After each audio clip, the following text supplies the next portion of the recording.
పిత పుత్ర పవిత్రాత్మ నామమున ఆమేన్. సర్వశక్తివంతుడైన సర్వేశ్వర, ఓ మహామహిమ కలిగిన ఓ ఒకే ఒక్క త్రియేకదేవా, మీకే స్తుతులు, మీకే మహిమ, మీకే ఘనత ఇప్పుడు ఎప్పుడు ఎల్లప్పుడు కలుగునుగాక. ప్రభువా,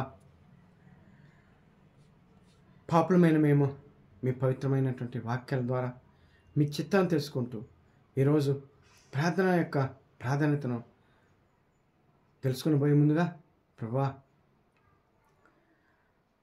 మా సహోదరి సహోదరులందరినీ ఈ యొక్క వాక్య ధ్యానమునకు కూడి వచ్చేటట్లుగా అందరినీ ఆస్వాదించమని, మేము మీ ద్వారా తెలుసుకుని పోతున్నటువంటి గొప్ప వాక్యాలను గురించి మేమంతా ఎంతో భక్తి, విశ్వాసము, శ్రద్ధలతోటి మీ పవిత్ర వాక్యాలను ఆలకించి మీ మహిమార్థమై మేము జీవించే భాగ్యాన్ని, ప్రార్థన జీవితాన్ని అలవర్చుకునే తత్వాన్ని మీ యొక్క కృపకు పాత్రయితట్టు ద్వారా మాకు అనుగ్రహించమని మా నాథుడైన మీ కుమారుడైన యేసయ్య ద్వారా మేము బ్రతిమాలి ప్రార్థిస్తున్నాం తండ్రి.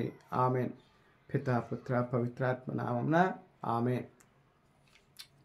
గౌరవనీయులైన సహోదరి సహోదరులారా, ఈరోజు మనకు మన ప్రభువు అనుగ్రహించినటువంటి గొప్ప వాక్య ధ్యానమునకు మీకు అందరికీ మన ప్రభు అయిన యేసుక్రీస్తు దివ్యనామమున సాదరముగా స్వాగతం పలుకుతున్నాను. గౌరవనీయులైన సహోదరి సహోదరులారా, ఈరోజు మనకు మన ప్రభు అనుగ్రహించినటువంటి వాక్యం యొక్క ముఖ్యాంశము ప్రార్థన, దాని యొక్క ప్రాధాన్యత. ఈ యొక్క ప్రార్థన, దాని యొక్క ప్రాధాన్యత అనే విషయం మనం ప్రథమంగా ఎంతోమంది ప్రవక్తలు ఉన్నప్పటికీ కూడా ముఖ్యంగా మోషే ప్రవక్త గారి యొక్క జీవితంలో ప్రార్థన అనే అంశము ఎంత పదునైన ఆయంగా, ఎంత గొప్ప విషయముగా మోషే ప్రవక్త గారు దానిని ఉపయోగించుకున్నారు. ఆ ప్రార్థన ద్వారా మోషే ప్రవక్త గారికి తండ్రి అయిన యెహోవాకి ఎంత సన్నిహిత సంబంధం ఏర్పడదో, విడరాని బంధం ఏర్పడదో. ఎంత విడరాని బంధం అంటే మోషే ప్రవక్త గారు తండ్రి అయిన యెహోవాతో ముఖాముఖిగా ఒక స్నేహితుడితో సంభాషించుకున్నట్లు సంభాషించేవారు. తండ్రి అయిన యెహోవా కూడా తన యొక్క ముఖారవిందాన్ని చూసి తట్టుకోలేకపోయినటువంటి పరిస్థితిలో మోషే ప్రవక్త ఉన్నప్పుడు కూడా మోషే ప్రవక్త యొక్క విన్నపాన్ని ఆలకించి మోషే ప్రవక్తకి తన యొక్క వెనుక భాగాన్ని చూపిస్తూ ఆయన ముందుగా నడిచిపోయారంటే మోషే ప్రవక్త గారి యొక్క ప్రార్థన ఎంత శక్తివంతమైందో మనకు అర్థం చేసుకోవాలి. గౌరవనీయులైన సహోదరి సోదరులారా, అయితే ఈ మోషే ప్రవక్త గారు ఈ ప్రార్థన విధానాన్ని స్వార్థంగా ఉపయోగించుకోలేదు. తన కొరకు ఎప్పుడూ ప్రార్థన చేయలేదు. తను ఆరోగ్యం కోసం కానీ, తన కుటుంబ సభ్యులందరి కొరకు కానీ ఎప్పుడు కూడా ప్రార్థన చేయలేదు. కేవలం తనకు దేవుడు అనుగ్రహించినటువంటి అప్పచెప్పినటువంటి బాధ్యత అయినటువంటి ఇశ్రాయేల్ ప్రజలను ఐగుప్తు బానిసత్వం నుంచి విడిపించుతూ సముద్ర ప్రాంతం నుండి, ఎడారి ప్రాంతం నుండి, కొండల ప్రాంతం నుండి, అడవుల ప్రాంతం నుంచి నడిపిస్తూ ఉన్న సమయంలో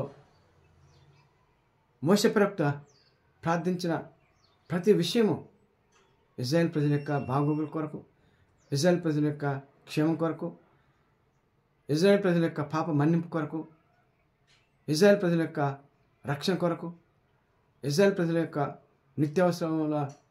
నిత్యావసరాలు తీరే కొరకు అనునిత్యము ఇశ్రాయేల్ ప్రజలు అని కలవరిస్తూ తండ్రి అయిన యెహోవా సన్నిధిలో తన ఇశ్రాయేల్ ప్రజల కొరకే ఎక్కువగా తన జీవితాన్ని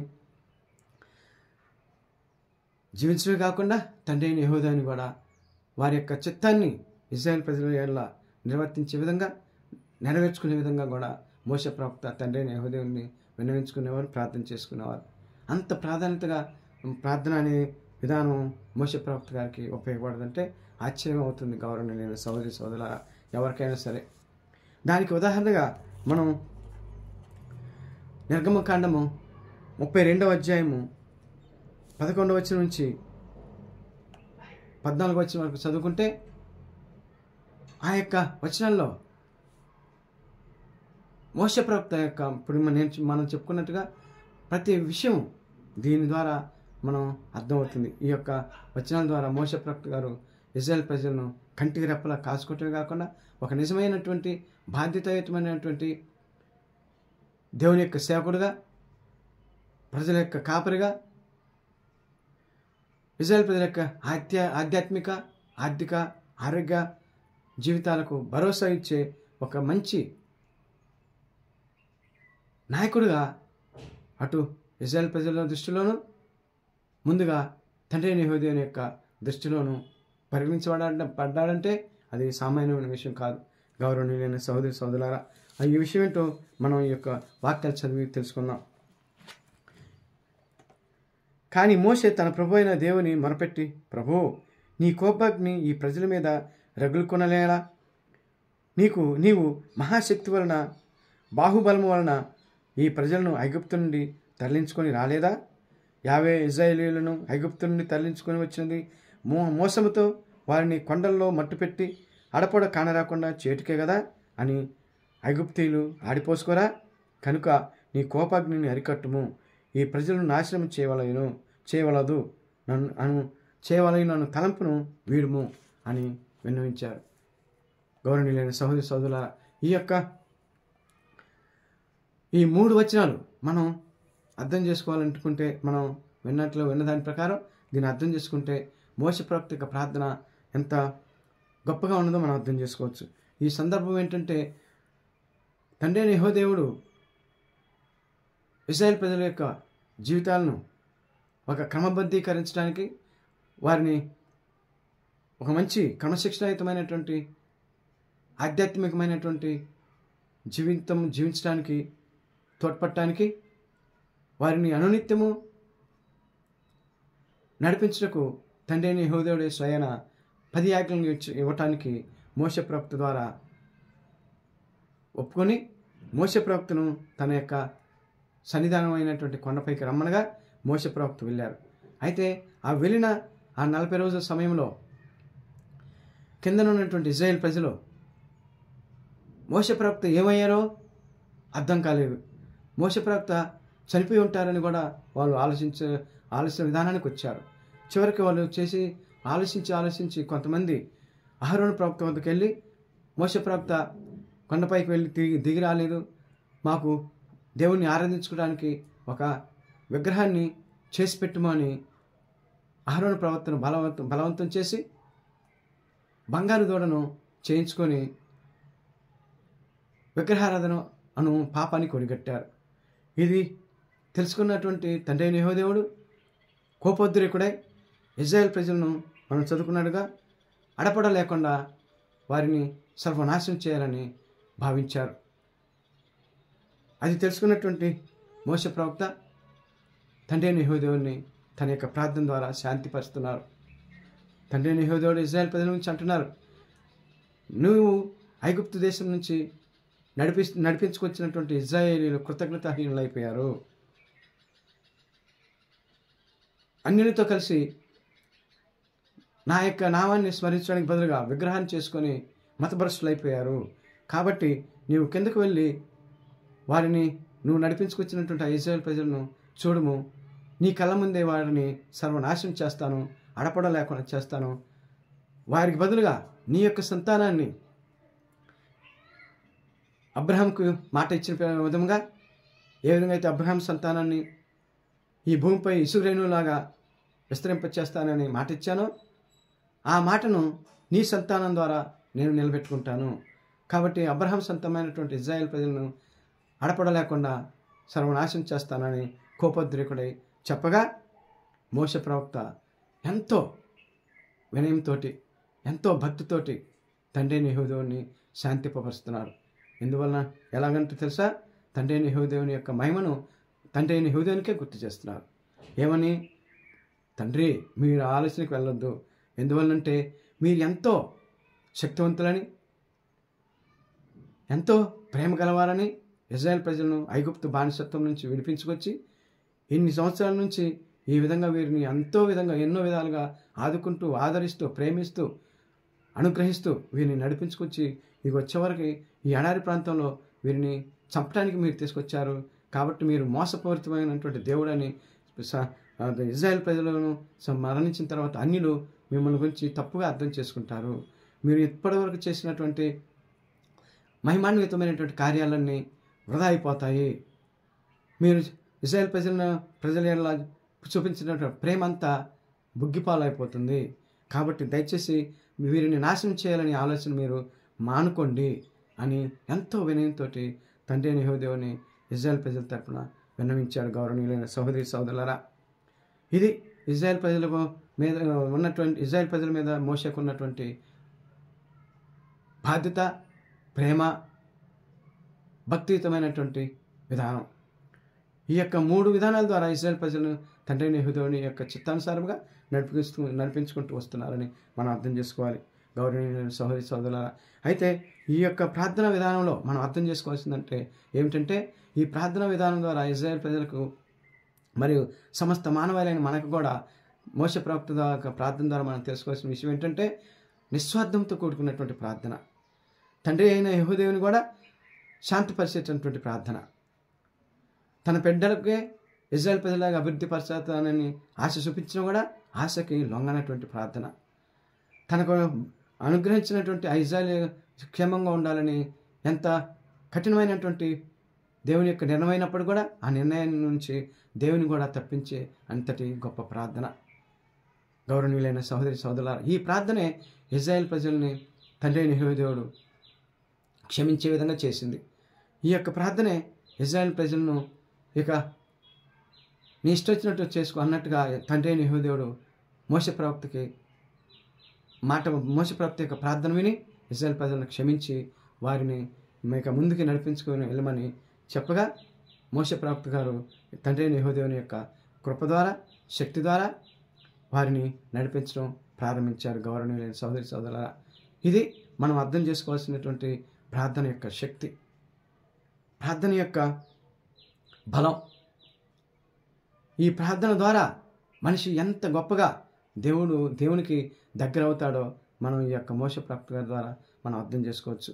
గౌరవనీయులైన సహోదరి సోదరులారా, కాబట్టి ప్రార్థన ఎంత విలువైనదో, ప్రార్థన ఎంత శక్తివంతమైనదో, ప్రార్థన దేవునికి ఎంత సాన్నిధ్యాన్ని మనిషిని తీసుకెళ్ళిపోతుందో మనం అర్థం చేసుకోవాలి. కాబట్టి ఈ ప్రార్థన విధానాన్ని ముఖ్యంగా క్రైస్తవులైనటువంటి మనం మన జీవితంలో అలవర్చుకొని ప్రార్థన జీవితాన్ని ద్వారా తండ్రి దేవునికి మనం ఇంకా దగ్గర అవుతూ మన జీవితాలను ధన్యం చేసుకునే భాగ్యాన్ని మనకు అనుగ్రహించమని మన ప్రభువైన అయిన యేసుక్రీస్తు ద్వారా మనం తండ్రి అయిన యెహోవాదేవునికి విన్నవించుకుందాం. పితా పుత్ర పవిత్రాత్మ నామమున ఆమేన్. సర్వశక్తివంతుడ సర్వేశ్వర, ఓ మహామహిమ కలిగిన తండ్రి, ఒకే ఒక్క త్రియేక దేవా, మానవుల్ని అప్పుడు ఇప్పుడు ఎప్పుడు అమితంగా ప్రేమించే దేవా, ఎంత ఘోర పాపినైనా సరే మీ సంరక్షణలోనికి, మీ యొక్క సన్నిధానంలోకి స్వీకరించి భక్తుల ప్రార్థన ద్వారా, విశ్వాసుల ప్రార్థన ద్వారా, ప్రవక్తల ప్రార్థన ద్వారా, మత గురువుల ప్రార్థన ద్వారా, ఇంకా ఎవరెవరైతే మీ యొక్క కృపాదయ కనికరం వల్ల బాధ్యతలు అప్పచెప్పారో వారందరి యొక్క ప్రార్థన ద్వారా ఈ యొక్క మానవాళి మనగలుగుతుందని తెలుసుకునే సత్యాన్ని మాకు ఈనాడు అనుగ్రహించినందుకు ధన్యవాదాలు ప్రభువా. ఈ సత్యాన్ని తెలుసుకున్నటువంటి మేమంతా కూడా మా పాపాల నుండి విముక్తి పొంది మీ యొక్క ప్రేమను అర్థం చేసుకొని మా యొక్క జీవితంలో విగ్రహారాధనలకు దూరంగా ఉంటూ చెడు పనులకు, చెడు ఆలోచనలకు, మీ యొక్క 10 ఆజ్ఞలకు వ్యతిరేకంగా ఉండే ప్రతి పనిని మేము అసహించుకునే విధంగా మీ యొక్క 10 ఆజ్ఞలు తండ్రి అయిన దేవుడైన మీరు మాకు అనుగ్రహించినటువంటి 10 ఆజ్ఞలను తూచే తప్పకుండా పాటించే భాగ్యాన్ని మాకు ఈ యొక్క వాక్యం వింటున్నటువంటి ప్రతి బిడ్డకు అనుగ్రహించమని మీ పవిత్రాత్మ సర్వస్వ శక్తి ద్వారా మమ్మల్ని ఆధ్యాత్మికంగాను జీవించే భాగ్యాన్ని మాకు ప్రసాదించమని మా నాథుని మీకు మాడైన యేసయ్య ద్వారా మేము బ్రతిమాలి ప్రార్థిస్తున్నాం తండ్రి. ఆమేన్. పితా పుత్ర పవిత్రాత్మ నామమున ఆమేన్. దేవాదేవుడు మనందరినీ నిరంతరము ప్రేమిస్తూ, దీవిస్తూ, కరుణిస్తూ, ఆదరిస్తూ మనందరినీ వారి యొక్క కృపతో కాచి కాపాడుదురుగాక. ఆమేన్. పితా పుత్ర పవిత్రాత్మ నామమున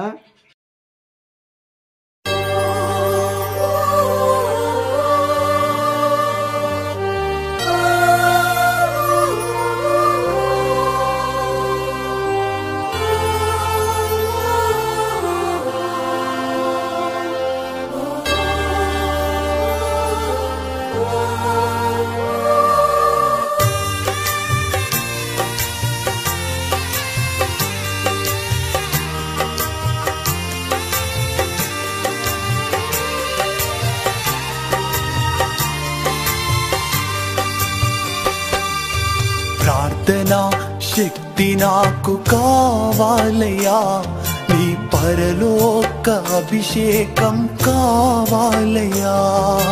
ప్రార్థనా శక్తి నాకు కావాలయ్యా, నీ పరలోక అభిషేకం కావాలయ్యా. యేసయ్యా కావాలయ్యా, నీ ఆత్మ అభిషేకం కావాలయ్యా. యేసయ్యా కావాలయ్యా, నీ ఆత్మ అభిషేకం కావాలయ్యా. ప్రార్థనా శక్తి నాకు కావాలయ్యా, నీ పరలోక అభిషేకం కావాలయ్యా.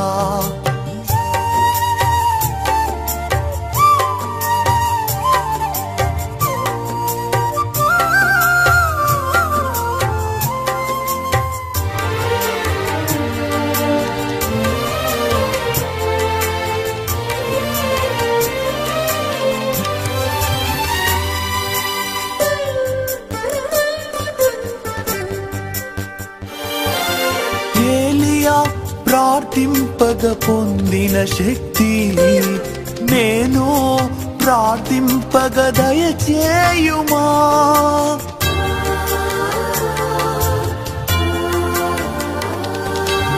ఏలియా ప్రార్థింపగ పొందిన శక్తి నేను ప్రార్థింపగ దయచేయుమా. ప్రార్థించి నిన్ను చేరు భాగ్యమీయుమా, ప్రార్థించి నిన్ను చేరు భాగ్యమీయుమా. నిరంతరం ప్రార్థింప కృపణీయుమా, నిరంతరం ప్రార్థింప కృపణీయుమా. ప్రార్థనా శక్తి నాకు కావాలయ్యా, నీ పరలోక అభిషేకం కావాలయ్యా.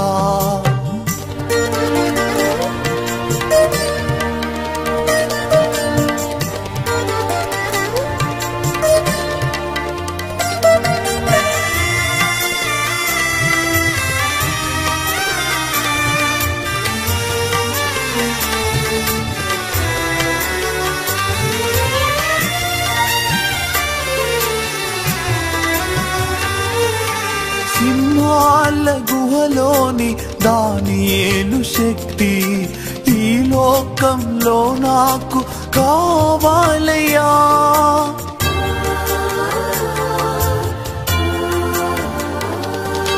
సింహాల గుహలోని దానియేలు శక్తి ఈ లోకంలో నాకు కావాలయ్యా.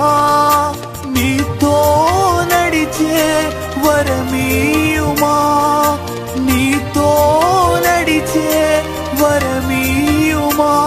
నీ సిలువను మోసే కృపణీయుమా, నీ సిలువను మోసే కృపణీయుమా.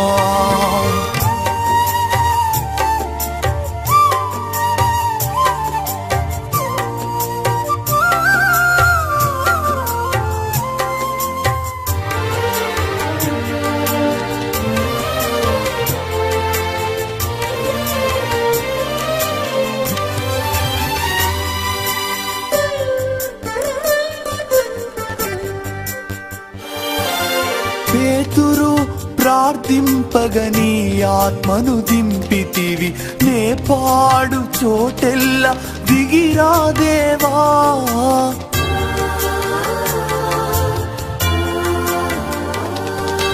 పేతురు ప్రార్థింపగ నీ ఆత్మను దింపితివి, నే పాడు చోటెల్ల దిగిరా దేవా. చిన్న వయస్సులో అభిషేకించిన ఇర్మీయావల్, చిన్న వయస్సులో అభిషేకించిన ఇర్మీయావల్, ఈ చిన్నవాడిని అభిషేకించు, ఈ చిన్నవాడిని అభిషేకించు. ప్రార్థనా శక్తి నాకు కావాలయ్యా, నీ పరలోక అభిషేకం కావాలయ్యా. ప్రార్థనా శక్తి నాకు కావాలయా, నీ పరలోక అభిషేకం కావాలయా. యేసయ్యా కావాలయ్యా, నీ ఆత్మ అభిషేకం కావాలయ్యా. యేసయ్యా కావాలయ్యా, నీ ఆత్మ అభిషేకం కావాలయ్యా. ప్రార్థనా శక్తి నాకు కావాలయ్యా, నీ పరలోక అభిషేకం కావాలయ్యా.